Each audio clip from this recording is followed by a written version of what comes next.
Assalamualaikum warahmatullahi wabarakatuh. Perkenalkan, nama saya Lia Amelia dari Prodi BKPI semester 5 IAI Bunga Bangsa Cirebon.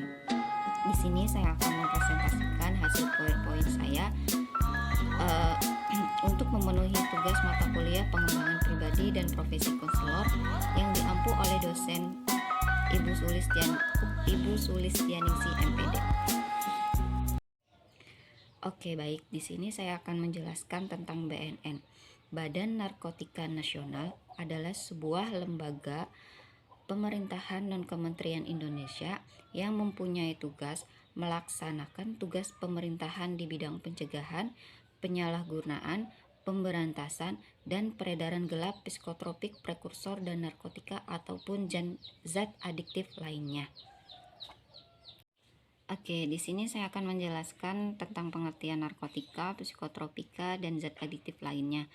Yang pertama, narkotika. Narkotika adalah bahan yang berasal dari 3 jenis tanaman candu, kokain, dan ganja.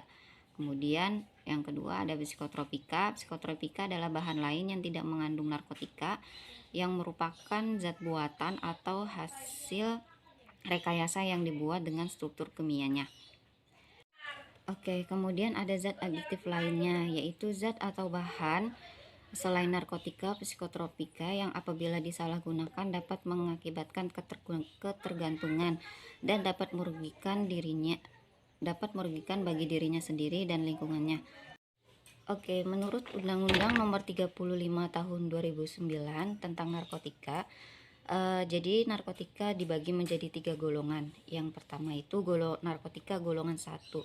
Di sini hanya dapat digunakan untuk tujuan pengembangan ilmu pengetahuan dan tidak digunakan dalam terapi serta mempunyai potensi sangat tinggi mengakibatkan ketergantungan. Contoh narkotika golongan pertama atau golongan 1 yaitu seperti heroin, kokain, dan ganja.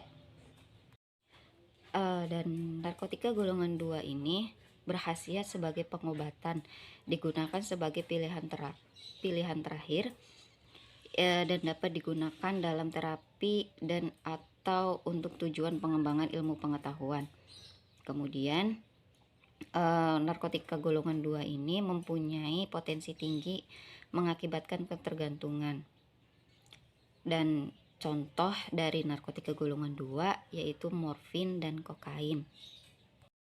Narkotika golongan 3 berkhasiat sebagai pengobatan dan banyak digunakan dalam terapi atau tujuan untuk pengembangan ilmu pengetahuan serta mempunyai potensi ringan ketergantungan. Contoh dari narkotik golongan 3 yaitu seperti kodein. Oke, baik. Di sini ada contoh zat adiktif dan lainnya. Contohnya tembakau. Rokok dan alkohol merupakan pintu masuk nafsa di kalangan remaja. Oke, perkembangan narkoba jenis baru sangat pesat perkembangannya karena dibuat memodifikasi rantai kimia narkoba lama. Dunia mencatat jumlah narkoba jenis baru mencapai 643 zat. Kemudian BNN sendiri menemukan 53 zat psikoaktif baru di Indonesia. Kemudian apa yang terjadi kalau kita menyalahgunakan narkoba? Oke, yang pertama dampak bagi anak kita sendiri ya. Yang pertama perubahan dalam sikap, perangi dan kepribadiannya. Kedua sering membolos, menurunnya kedisiplinan dan nilai-nilai pelajaran lainnya. Menjadi mudah tersinggung dan mudah marah, emosian, tidak mempedulikan kesehatan dirinya sendiri, kemudian suka mencuri untuk membeli narkoba. Oke, kemudian bagaimana cara narkoba masuk ke Indonesia? Di sini ada modus operandi, yaitu sabu dimasukkan ke dalam tas wanita dan siap untuk diedar luaskan.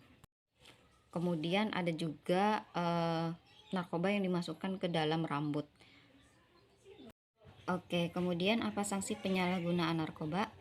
Menurut Undang-Undang RI Nomor 35 Tahun 2009 tentang narkotika, di sini ada pasal 111 bagi tersangka kedapatan memiliki narkotika dalam bentuk tanaman Yang pertama, setiap orang yang tanpa hak atau melawan hukum menanam, memelihara, memiliki, menyimpan, menguasai, atau menyediakan narkotika golongan 1 dalam bentuk tanaman dipidana dengan pidana penjara paling singkat 4 tahun dan paling lama 12 tahun.